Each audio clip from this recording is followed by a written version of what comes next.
রবীন্দ্রনাথ জীবনে অনেকবার মৃত্যু শোক পেয়েছেন, বারবার আহত হয়েছেন, কিন্তু কখনোই মৃত্যু শোকে ভেঙে পড়েননি।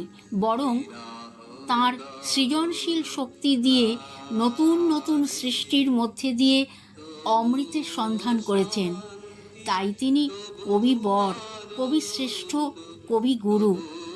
1907 সালে 29শে নভেম্বর কবির কনিষ্ঠ পুত্র শমীন্দ্রনাথ মারা গেলেন মাত্র 11 বছর বয়সে। সেই শোক তার অন্তরকে দগ্ধ করেছে, কিন্তু সেই শোককে কাব্যিক ছন্দে রূপ দিলেন মাত্র 8 দিনের মধ্যে। লিখলেন, অন্তর মম বিকশিত করো, অন্তরতর হে। কবির বয়স তখন 46। ছেলেবেলায় মাত্র 14 বছর বয়সে মাতৃহারা হন।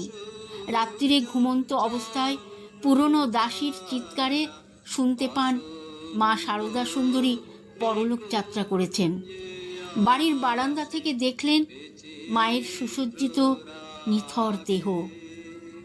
দিনটা ছিল 1875 সালে 10ই মার্চ। জীবনে এই ছিল কবির প্রথম মৃত্যু শোক পাওয়া। এরপর 23 বছর বয়সে কবির সারাক্ষণের সাথী নতুন বৌঠান, মানে রবীন্দ্রনাথ ঠাকুরের নতুন দা জ্যোতিরিন্দ্রনাথ ঠাকুরের স্ত্রী কাদম্বরী দেবীকে হারান 1884 সালে 21শে এপ্রিল। 1902 সালে মাত্র 28 বছর বয়সে কবিপত্নী মৃণালিনী দেবী দাম্পত্য জীবনের সকল সম্পর্ক ছিন্ন করে ইহলোক ত্যাগ করেন। এর পরের বছরই 1903 সালে মারা গেলেন রবীন্দ্রনাথ ঠাকুরের 12 বছরের বিবাহিত মেয়ে রেণুকা।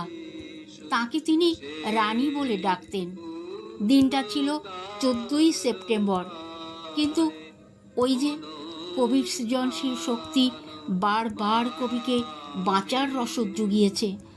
আর তাই রেণুকার মৃত্যুর 5 দিন পরেই প্রকাশিত হয় শিশু কাব্যগ্রন্থ। অনেক কবিতাই রেণুকার রোগশয্যার পাশে বসে লেখা।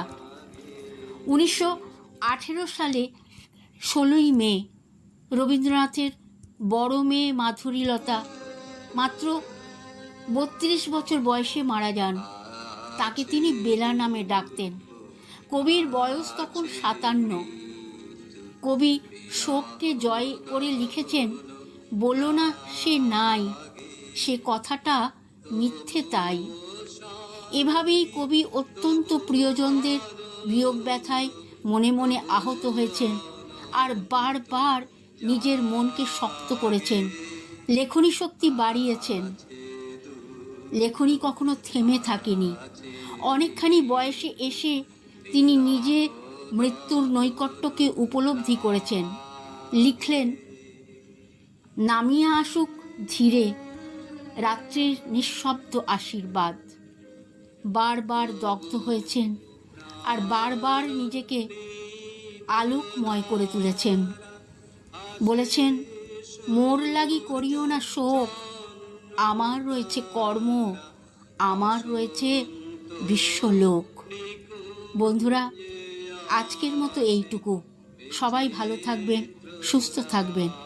নমস্কার।